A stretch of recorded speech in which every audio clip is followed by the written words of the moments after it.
வணக்கம். வரும் 6ஆம் தேதி சாயந்தரம் 6 மணிக்கு நம்ம ஜோஹோ மீட்டிங். போன வாரம் நம்ம லீவ் விட்டுருந்தோம், கிளாரிட்டி இல்லை. ஒன்று, ரெண்டாவது வந்து ஃபைனான்சியல் மாறுது, மந்த்லி கேலண்டரும் மாறிச்சு, மார்க்கெட்டில் நிறைய கன்ஃபியூஷன் இருந்துச்சு. ஒரு தெளிவு வரட்டுன்றது நம்ம வெயிட் பண்ணிட்டு இருந்தோம். தெளிவு ரொம்ப கிளியராக தெரியுது. அண்ட் இதுக்குள்ளே நம்மள வந்து ஆர்பிஐ பாலிசியும் வந்திருக்கும், யூஎஸ் டேட்டாவும் வந்திருக்கும். வாங்க, வரும் சனிக்கிழமை சாயந்தரம் 6 to 9 நம்மளோட ஒரு ஜோஹோ மீட்டிங் அட்டன் பண்ணுங்க. நிறைய விஷயத்தை டிஸ்கஸ் பண்ணலாம். எந்த செக்டரை பார்க்கலாம், எந்த ஸ்டாக்கை பார்க்கலாம், எந்த இடத்துல ரிஸ்க் இருக்கு, எங்க ப்ராஃபிட் புக் பண்ணணும், எல்லாத்தையுமே நம்ம பார்க்கலாம். நம்ம டிசம்பர், ஜனவரி, மார்ச் இதில் எல்லாமே நம்ம சொன்ன ஸ்டாக்ஸ் எல்லாமே நிறைய ஸ்டாக்ஸ் வந்து டார்கெட் ஹிட் ஆச்சு. நேற்று ஒரு 4 ஸ்டாக் ஹிட் ஆச்சு, நம்ம வீடியோவில் போட்டிருந்தோம். இன்னைக்கும் வந்து ஒரு அதானி பவர் பிஇஎல் ஒன்று வந்து 11%. எத்தனை நாளில்? 4 மாசத்துல 3 மாசத்துல. அண்ட் அதே மாதிரி பிஇஎல் ஆல்மோஸ்ட் 20%. மார்ச் 16ஆம் தேதி இன்னைக்கு நம்ம சொல்லிடணும். 15 நாளில் வந்து 20% டார்கெட் அச்சீவ் ஆயிருக்கு. இது எல்லாமே வந்து ஜோஹோ மீட்டிங்கில் டிஸ்கஸ் பண்ண விஷயம்தான். வாங்க, வரும் சனிக்கிழமை சாயந்தரம் 6 to 9 பண்ண வேண்டியது ரொம்ப சிம்பிள். கீழே டிஸ்கிரிப்ஷனில் வந்து நம்மளோட லிங்க் கொடுத்துருக்குறோம். ஹெச்டிஎஃப்சி பேங்க் அக்கௌண்ட் இருக்குது, இல்லை ரேசர் பே அக்கௌண்ட் இருக்குது, இல்லை எங்களோட யூபிஐ பேமெண்ட் இருக்குது. எதில் வேணாலும் கிளிக் பண்ணிவிட்டு 236 rupees 200 + GST பே பண்ணுங்கள். ஸ்க்ரீன்ஷாட் எடுத்து எங்களோட வாட்ஸ்அப் நம்பருக்கு ஷேர் பண்ணுங்கள். 9444468888க்கு. சந்தேகம் இருந்தால் அதே கால் சென்டர் நம்பருக்கு நீங்கள் கால் பண்ணலாம். 9444468888க்கு. வாங்க, வரும் சனிக்கிழமை சாயந்தரம் 6 to 9 சந்திப்போம். Post market analysis. மார்க்கெட் -30. நான் சொல்றது வந்து ஃபியூச்சர்ஸ், நிஃப்டி ஃபியூச்சர்ஸ். ஸ்பாட் வந்து -18. இன்னைக்கு இன்ட்ராடேல நல்ல ஒரு ஆட்டம். க்ளோஸ் டு அபவுட் 180 பாயிண்ட்ஸ் முடிச்சுட்டு ஒன்றுமே நடக்காத மாதிரி வந்து க்ளோஸ் ஆயிடுச்சு. ஆமா ஐடியா. 2 ஸ்டாக் இன்னைக்கு வந்து மார்க்கெட்டோட மானத்தை ஓரளவு காப்பாற்றிட்டு பாட்டினது. ஒன்று வந்து டிசிஎஸ், இன்னொன்று வந்து ஆக்சிஸ் பேங்க். இல்லைன்னு சொல்லியிருந்தால் கொஞ்சம் மோசமாக தான் போயிருக்கிறதுக்கான வாய்ப்புகள் இருக்கு. நீங்க எடுத்து பாருங்களா, ஆயில் செக்டர்ஸ்ல வந்து ரிலையன்ஸ் வந்து நெகட்டிவ் 1.5%.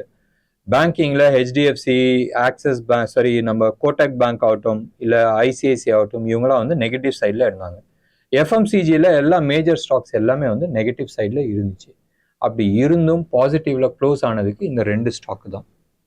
ஏன்றது தெரியாது. நேற்று யூஎஸ் டேட்டா செம்ம நெகட்டிவ், எஸ்பெஷலி நாஸ்டாக்.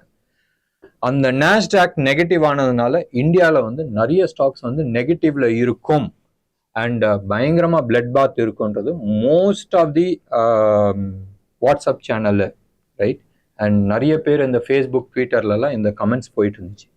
காலையில் ப்ரீ மார்க்கெட்டில் வந்து நான் கிளியர் கட்டாகவே நான் சொன்னேன். அரௌண்ட் 9 o'clock நம்ம போஸ்ட் பண்ணியிருந்தோம். அதில் கிளியர் கட்டாகவே நான் சொன்னேன், ஒரு பிளட் பாத் இருக்காது, ஒன்றுமே நடக்காது. ஏன்னு சொன்னால் டேட்டா எதுவுமே காட்டலை. எல்லாருமே வந்து சொல்லலாம், நான் வந்து மார்க்கெட் ஓப்பன் பண்ணுற சமயத்தில் வந்து நம்ம போஸ்ட் பண்ணுறோம் அண்ட் கிஃப்ட் நிஃப்டியை வச்சுட்டு நம்ம பேசுகிறோன்றது. அந்த டேட்டாஸ் நம்மளுக்கு வந்து தேவையே இல்லை. நம்மளோட ஆப்ஷன் டேட்டாஸ் இருக்குது. ஒரு சில டைமில் சில இஷ்யூஸ், ரைட், டிஸ்ரப்டிவ் இருக்கும் போதும் அது மாதிரி நடக்கிறதுக்கான சான்சஸ் இருக்குது.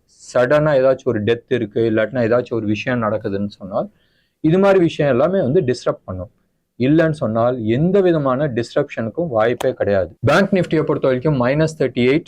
இன்ட்ராடே ஸ்விங் வந்து 387 பாயிண்ட்ஸ் அண்ட் ப்ரீமியம்ல இருக்கு, இன்னமும் ப்ரீமியம்ல இருக்கு. நேற்று எடுத்துக்கிட்டா நிஃப்டி வந்து 124 பாயிண்ட்ஸ் ப்ரீமியம்ல இருந்துச்சு. பேங்க் நிஃப்டி 334 பாயிண்ட்ஸ் ப்ரீமியம்ல இருந்துச்சு. இன்னைக்கு இது குறைஞ்சி 112ல இருக்கு. ஒரு 12 பாயிண்ட் கம்மியா இருக்கு நிஃப்டியை பொறுத்த வரைக்கும். பேங்க் நிஃப்டியை பொறுத்த வரைக்கும் க்ளோஸ் டு அபவுட் ஒரு 28 பாயிண்ட் கம்மியாகி 306 பாயிண்ட்ஸ் ப்ரீமியம்ல இருக்கு. ஸோ மார்க்கெட் எந்த இடத்துலையுமே வந்து வீக்னஸ் காட்டல. இண்டிவிஜுவல் ஸ்டாக்ஸ்ல வேணா வீக்னஸ் இருக்கலாம். TCS first company results announce பண்றது, அதாவது மேஜர் கம்பெனியில் அவங்க தான் வந்து ஃபர்ஸ்ட் 12ஆம் தேதி அனௌன்ஸ் பண்றாங்க.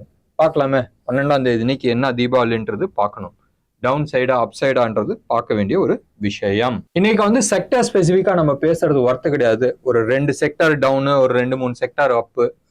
ரியாலிட்டி மட்டும் பெருசா விழுந்துருந்துச்சு.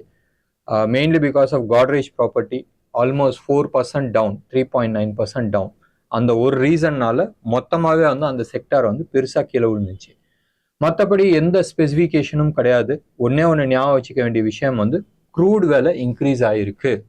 ஸோ க்ரூட் விலை இன்க்ரீஸ் ஆகிருக்கு. இந்தியாவில் வந்து எலெக்ஷன் முடிகிற வரைக்கும் பெட்ரோல் விலை ஏற்ற மாட்டாங்க.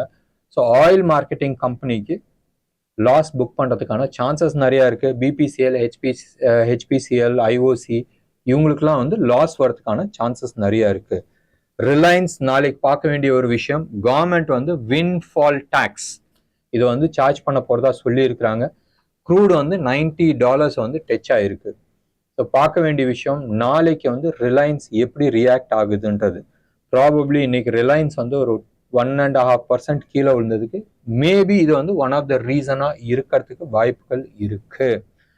ஸ்டாக் ஸ்பெசிஃபிக்கா நம்ம பேசுறதுக்கு வர்த்வைல் கிடையாது. இன்னைக்கு வந்து மெட்டல்ஸ் வந்து நல்லா பர்ஃபார்ம் பண்ணிச்சு. நம்மளோட நியூஸ்ல வந்து நம்ம சொல்லியிருந்தோம் நேஷனல் அலுமினியம் அது வந்து ஆல்மோஸ்ட் 4.7% அப்பு.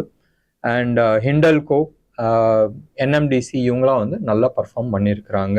கோல்டை பொறுத்த வரைக்கும் இன்னைக்கு வந்து ஒரு நியூ உச்சத்தை டச் ஆச்சு, $2,300. ரைட், ருபி டேர்ம்ஸில் அந்த ப்ரீவியஸ் ஹையை வந்து டச் ஆகலை. ப்ரீவியஸ் ஹை வந்து 7,198 இருந்துச்சு. அந்த லெவலை வந்து டச் பண்ணல. இது வந்து ஹோல்சேல் ரேட் கோல்டு, அந்த லெவலை வந்து டச் ஆகலை.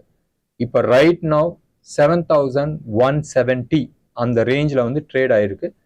சில்வரை பொறுத்த வரைக்கும் இன்னைக்கு 80,000 வந்து டச் ஆயிடுச்சு பர் கேஜி. ஸோ 3 நாளைக்கு முன்னாடி 4 நாளைக்கு முன்னாடி வந்து அரௌண்ட் 75 இருந்துச்சு. இன்னைக்கு 80 ஆயிடுச்சு பர் கேஜி. 5,000 ரூபா கிலோக்கு வந்து ஏறி இருக்கு. இது வந்து 999 quality wholesale rate silver rate. ருப்பியை பொறுத்த வரைக்கும் கொஞ்சம் வீக்னஸ் ஆகி 83.50 வந்து டச் ஆயிருக்கு. அண்ட் இது மட்டும்தான் வந்து ஸ்லோவா நவுந்துட்டு இருக்கு. நான் எப்பயுமே நான் சொல்லியிருக்கிறேன், எலெக்ஷன் இயர்ல ருப்பி வந்து ஒரு 6-7% வந்து வீக் ஆகும். ப்ராபப்ளி மறுபடியும் நான் சொல்றேன், ப்ராபப்ளி 84.20 84.25 வரைக்கும் போறதுக்கான வாய்ப்புகள் இருக்கு. இதே லெவல்ல போச்சுனால் நம்ம ஊர் எலெக்ஷன் தான் 4 மாசம் நடத்துறாங்களே, ஜூன் 4ஆம் தேதிக்கு அப்புறமா தான் வந்து இன்டர்வென்ஷன் இருக்கிறதுக்கு வாய்ப்புகள் இருக்கு. சொல்ல முடியாது. ஆர்பிஐ நடுப்புற வந்து ஒரு ட்ரேடிங் பண்ணாலும் பண்றதுக்கு வாய்ப்புகள் இருக்கு. பார்க்கலாம். வரும் 5ஆம் தேதி ஆர்பிஐ பாலிசி என்ன சொல்றாங்கன்னு தெரிஞ்சதுக்கு அப்புறமா நம்மளுக்கு வந்து ஒரு டைரக்ஷன்ஸ் கிடைக்கும். டெக்னிக்கலா வந்து இன்னைக்கு மார்னிங்கும் நான் சொல்லியிருந்தேன், நிஃப்டி ஆகட்டும் பேங்க் நிஃப்டி ஆகட்டும் ஒரு சின்ன பார்ஸ் ஃபார்மேஷன்ஸ் வந்துட்டு இருக்கு, வால்யூம் கம்மியா. ஸோ தட் மீன்ஸ் ஏதோ ஒரு ஆக்ஷன் நடக்கிறதுக்கான வாய்ப்புகள் நிறைய இருக்கு. ஆப்ஷன் டேட்டாஸ் இது வந்து மார்னிங் நாங்கள் வந்து டிஸ்கஸ் பண்றது உண்டு. அந்த ஆப்ஷன் டேட்டாஸ் நீங்க பார்க்கும் போதும் உங்களுக்கு ஒரு கிளாரிட்டி கிடைக்கும். டெய்லி சாயந்தரம் அரௌண்ட் 7 o'clock எங்களோட இந்தியா டைரக்ட் வாட்ஸ்அப் சேனல் இருக்கு. அதுக்கான லிங்க் வந்து கீழே டிஸ்கிரிப்ஷன்ல நான் வந்து கொடுத்துருக்கிறேன். அந்த வாட்ஸ்அப் சேனல்ல வந்து டெய்லி வந்து ஒரு ஸ்டாண்டர்ட் டேட்டாஸ்லாம் நாங்கள் வந்து போட்டுட்டு இருக்கோம். கண்டினியூ பாருங்க. அதே மாதிரி மார்னிங் பிஃபோர் ஒரு 7:30-8 வந்து டேட்டாஸ் வந்துடுது. அந்த டேட்டாஸ் வந்து ஓரளவுக்கு வந்து உங்களுக்கு யூஸ்ஃபுல்லா இருக்கும். மார்க்கெட் எப்படி இருந்துச்சுன்னு நீங்க பார்க்கலாம். நிறைய சேனல்ஸ் வந்து கொடுத்துட்டு இருக்காங்க, நிறைய வாட்ஸ்அப்ஸ்ல இந்த டேட்டா போயிட்டு இருக்கு. பட் நாங்களும் கொடுத்துட்டு இருக்கோம். பட் ஷார்ட்லி நிறைய சார்ட்ஸ் வந்து அங்க ஷேர் பண்றதுக்கான வாய்ப்புகள் உண்டு. என்ன நேயர்களே, இன்னைக்கு ப்ரோக்ராம் உங்களுக்கு பிடிச்சிருந்துச்சுன்னா லைக் பண்ணுங்க, ஷேர் பண்ணுங்க. டெஃபினட்டா உங்களோட கமெண்ட் பாக்ஸ்ல கொடுங்க. நன்றி, வணக்கம்.